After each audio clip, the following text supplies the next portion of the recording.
Halo guys, welcome back lagi bersama saya Wayan di sini, dan hari ini gue pengen cerita-cerita sedikit tentang pengalaman saya nge-YouTube guys.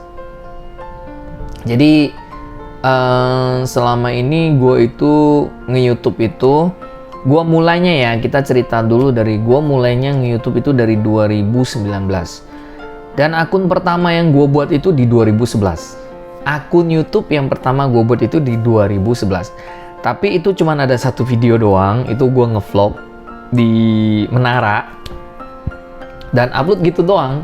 Nggak ada pakai settingan apapun, deskripsi nggak ada, judul juga asal-asalan gitu. Dan akhirnya masuk ke 2019, gue melihat kayak seru banget ya orang bikin konten di YouTube tuh. Dia tuh banyak sekali ngelihat para youtuber main game, tutorial. Nah akhirnya gue punya inisiatif untuk kayak gimana ya kalau gue juga ingin coba masuk ke per-YouTubean gitu. Akhirnya gue buatlah satu channel YouTube, tapi bukan channel YouTube yang pertama itu, gue buat satu lagi. Dan waktu itu saya bikin konten itu di 2019 itu konten tutorial kardus dijadikan box serbaguna, jadi untuk nyimpen barang gitu. Akhirnya gue belajar dari awal ngetek video kayak mana, ngedit suaranya kayak mana, pokoknya belajar lah guys ya, banyak belajar. Lagi pula gue itu punya basic fotografi, jadi gue sedikit agak paham dengan editing yang seperti itu guys ya. Nah akhirnya berjalan setengah tahun, tidak berkembang, penontonnya kurang, udah mulai kayak merasa, wih gila, capek-capek gue buat kayak begini tapi nggak ada yang mau nonton gitu. Akhirnya gue ilfeel gitu kan, mental kena gitu. Tapi gue makin lihat kayaknya, oh ya kesempatan kalau untuk main game nih kayak enak nih. Nah akhirnya gue coba bikin konsep konten game. Waktu itu konten gamenya itu Mobile Legend buat kurang nyaman karena handphone waktu itu nggak terlampau bagus, jadi berat gitu.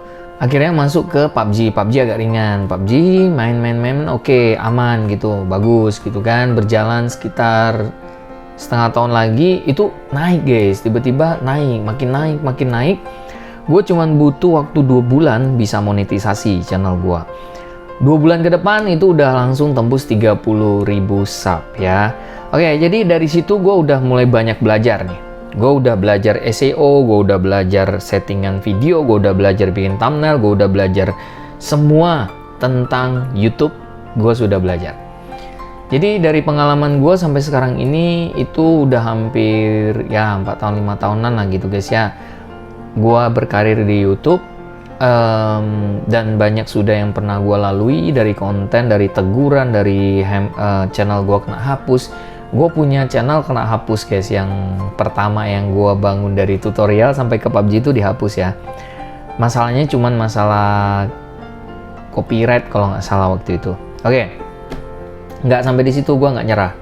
Akhirnya gue buat lagi. Jadi gue total sekarang punya 6 channel guys.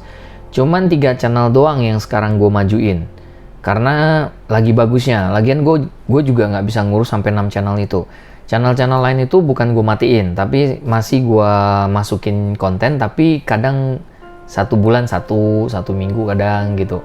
Nah kalau channel gue yang 3 ini gue terusin guys ya, gue terusin. Jadi ini channel gue yang ketiga, ini yang keempat yang masih tetap gue kasih video walaupun nggak sering ya.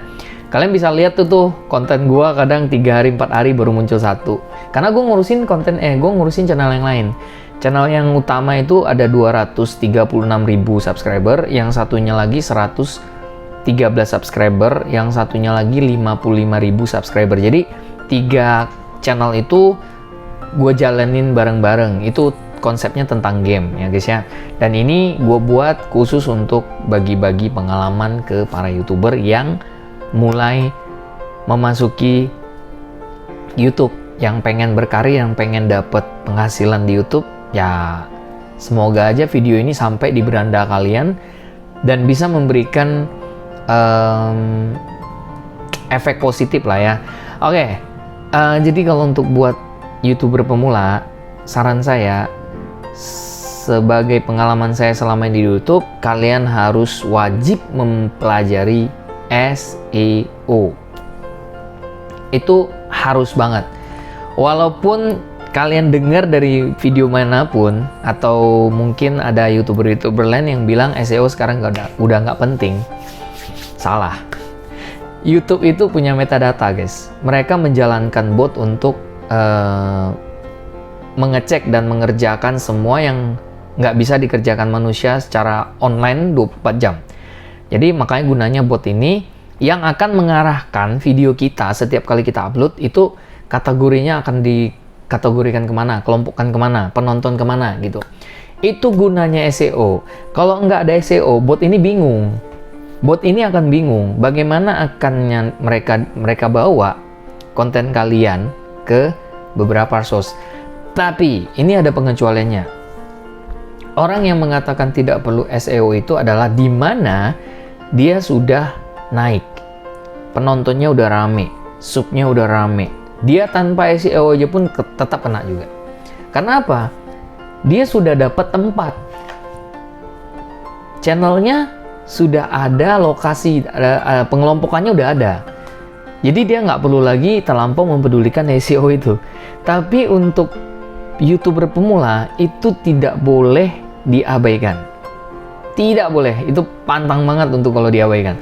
Kalau kamu ngabaikan itu guys, gue jamin 100% kamu hari-hari, satu hari 2-3 video itu kalau misalnya SEO-nya nggak tepat, atau kamu abaikan SEO-nya kosong atau apalah itu ya, kata kunci kalian kosongin, judul kalian nggak peduli, deskripsi juga nggak peduli, thumbnail juga sesuka-suka hati, ya terkadang itu yang bikin kita nyerah tengah jalan.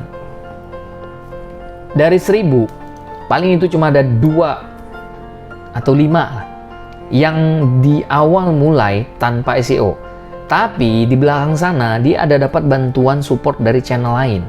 Contoh, gue pernah ngelakuin, gue pernah riset gini guys, gue punya channel gede satu, ya kan, konsep game, and then gue buat satu channel lagi konsepnya juga game.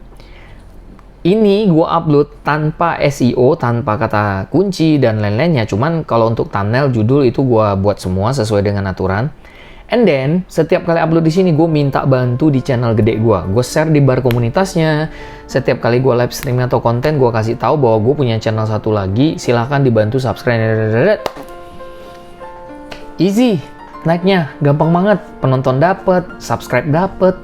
Belum seminggu udah monet. Gue punya 2 channel, nggak sampai seminggu gue udah dapat gaji. Gue udah masuk ke partner YouTube guys. Cuman hanya dalam waktu 1 minggu 2 channel. Itu karena gue punya channel gede.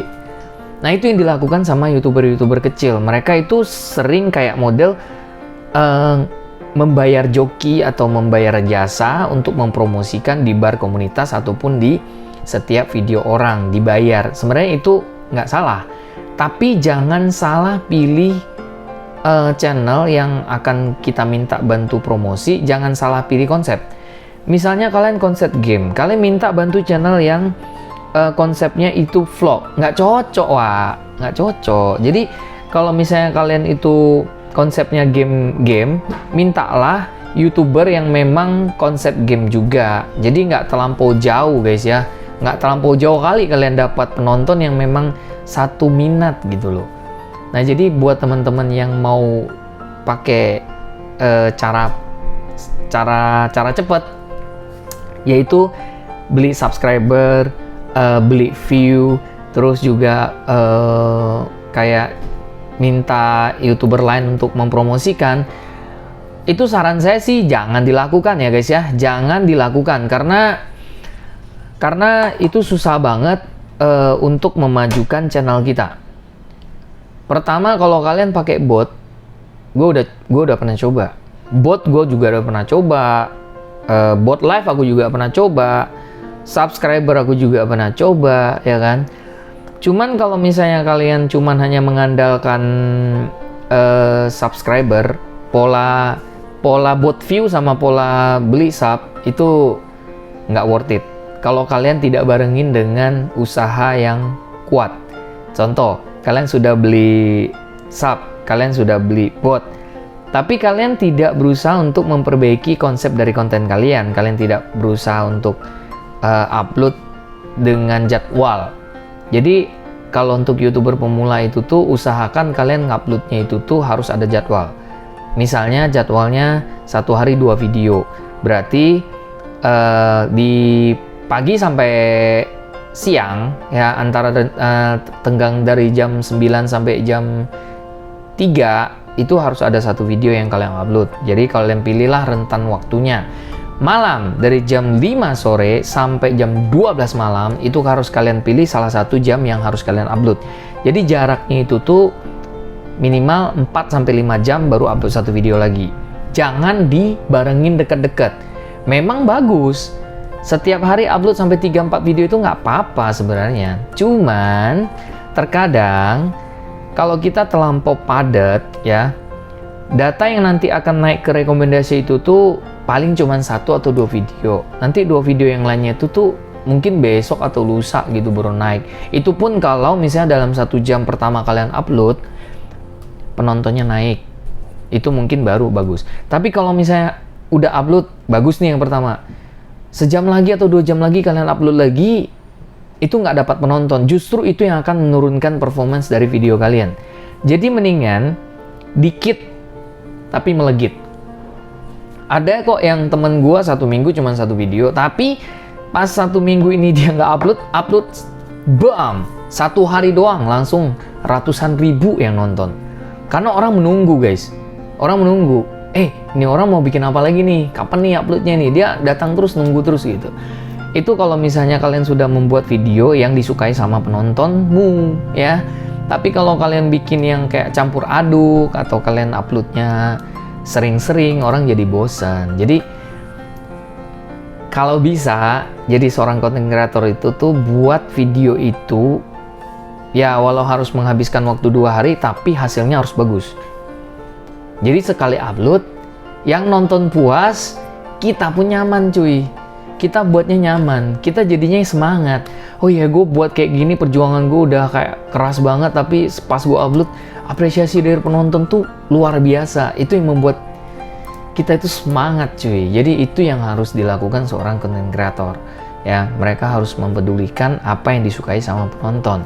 Dan effort dari positifnya kita bisa dapat cuan, kita bisa dapat AdSense, kita juga semangat karena pendukung kita itu luar biasa ya. Jadi kayak gitulah ya untuk pengalaman saya di YouTube selama dari pertama sampai sekarang ini.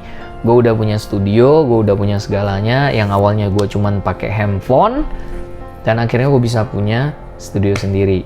Yang istilahnya gue kerjanya sekarang udah nyaman gitu.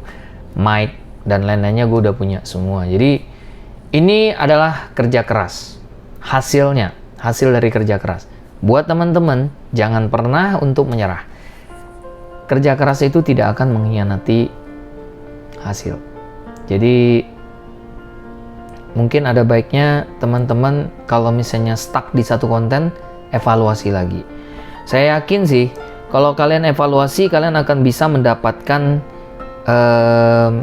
hasil yang akan lebih bagus lagi. Jadi tidak ada stopnya kalau kalian kreatif.